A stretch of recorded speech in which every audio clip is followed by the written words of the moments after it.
ओलोंडो, क्या हालचाल। तो स्वागत है आपका एक और नई वीडियो में। और आज मैं आपको बताऊंगा कि जो हमारी काइलिन है वो आखिर इतनी क्रूल क्यों है, मतलब कि इतनी निर्दयी क्यों है, और आखिर क्या हुआ था इंसानों और सांपों के बीच जो हमारी काइलिन इंसानों से इतनी नफरत करती है। और हाँ, मैं आपको बता दूं कि काइलिन के ऊपर एक छोटी सी अलग से नोवेल है जिस पर कुछ एपिसोड भी आए हुए हैं, तो मैं उन्हीं के द्वारा एक्सप्लेन करूंगा। और हाँ, आपको ठीक से समझाने के लिए मैं कुछ बातें बढ़ा भी सकता हूँ और कुछ बातें घटा भी सकता हूँ ताकि आपको ठीक से समझ में आ सके, ठीक है ना।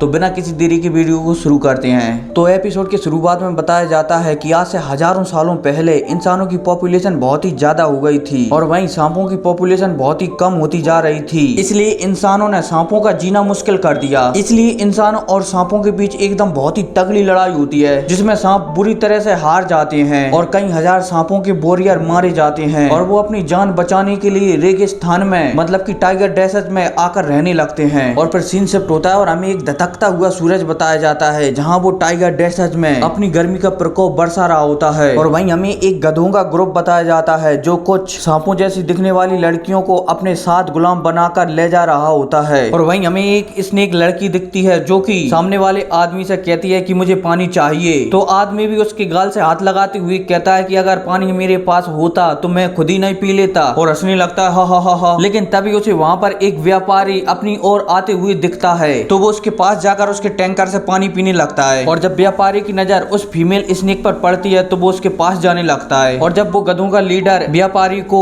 स्नेक लड़की के पास जाता हुआ देखता है ना तो उसे रुकने के लिए कहता है, लेकिन वो व्यापारी नहीं रुकता। इसलिए वो गधों का लीडर उस व्यापारी को रोकने के लिए उसके पीछे जाता है और उसके कंधे से हाथ लगाता है। तो भाई हाथ लगाते ही वो एकदम बर्फ में बदल जाता है, मतलब कि बर्फ का पुतला बन जाता है और नीचे जानकर धड़ाम गिरता है। और यह देखती है उसके चीले चपाटे उस व्यापारी पर हमला करने के लिए आती हैं, लेकिन वो व्यापारी अपनी पावर से सबको मार देता है। और एक बंदे को तो वो कैरम की गुटी की तरह मारता है जिसके कारण वो पीछे फेंकता हुआ चला जाता है। और फिर इसके बाद देखते हैं, मतलब कि हमें यहाँ पर पता चलता है कि ये और कोई नहीं बल्कि बर्फ का किंग है, मतलब कि आइस एम्परर। और जो स्नेक लड़की है जिसे वो गधों का लीडर परेशान कर रहा था वो और कोई नहीं बल्कि काइलिन जैसी दिखती है। अब यहाँ पर हमारा बर्फ का किंग मतलब कि आइस एम्परर उस स्नेक लड़की से कहते हैं कि तुम्हें मेरे साथ चलना चाहिए क्योंकि मेरे दोस्त ने तुम्हें बचाने के लिए मुझे भेजा है। वो लड़की भी बहुत मासूम थी इसलिए वो हमारे आइस एम्परर की बात मान जाती है और वो उसके साथ चलने के लिए तैयार हो जाती है। अब वो दोनों आइस एम्परर और वो स्नेक लड़की एक बहुत ही खूंखार जानवर से निकलकर, मतलब कि उस पर बैठकर वहां पर जाने लगते हैं। रास्ते में उस लड़की को बहुत सारे ट्री दिखाई देते हैं, मतलब कि छोटे छोटे पेड़ दिखाई देते हैं जो कि बहुत ही खतरनाक होते हैं। और इसके अलावा वो हमारे बर्फ के किंग या आइस एम्परर से बहुत बातें भी करती है। लेकिन भाई हमारा बर्फ का किंग एकदम अकड़ू है इसलिए वो चुपचाप बैठा रहता है। वो उस लड़की की कोई भी सवाल का जवाब नहीं देता। अब उस लड़की को दोबारा से बहुत सारे अजीब और गरीब पेड़ दिखने लगते हैं जिन्हें वो देखकर वो स्नेक लड़की बहुत खुश होती है। अब थोड़ा और आगे चलता है हमारा बर्फ का किंग तो उसे एक काले कपड़े पहने हुए एक आदमी दिखाई देता है जो कि उसी लड़की की तरफ देख रहा होता है।